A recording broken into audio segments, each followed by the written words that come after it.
að ef við göngum inn í Evrópusambandið að þá munum við sjálfkrafa að fá lægra matvöruverð. Já, herri, ég fyrir búðina. Ég ætla að fara að elda lamb á grískan máta með rauðlauk og kryddjurtum og fleiru.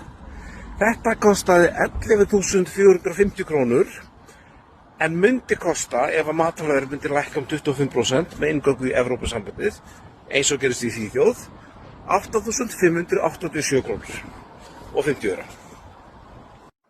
Sko, þannig erum við náttúrulega að tala Pavel Bartosek sem þingmaður Viðreisnar og mér þykir hann vera að mörgu leyti toppmaður en þetta svona pínu eins og að fylgjast með Ólafi Ragnari í nætuvaktinni. Stóri dagurinn.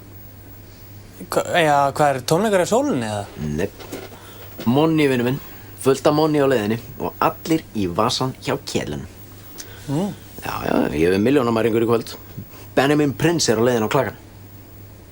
Hvað Nígeríu maður er það? Jep. Eftir kvöldi í kvöld verð ég farin for good. Snekkjur, Flórida, sæll.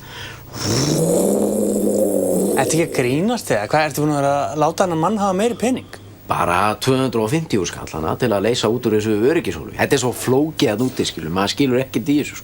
Og þetta að sjálfsögðu Benjamin Prince úr nætuvaktinni og ég veit að það eru alveg einhverjir sem að muna eftir þessu og ég veit alveg að þetta ég er að stríða Pavel í hennar, ég er ekki að tala það að hann sé alveg eins og einhverjir Nígeríu svindlari þegar hann að segja að matvöruverð muni koma til með að lækka ef við förum inn í Evrópusambandið en að segja það samt að það muni vera sjálfkrafa lækkun 25%, mér þykir það svona vera hálf galið og það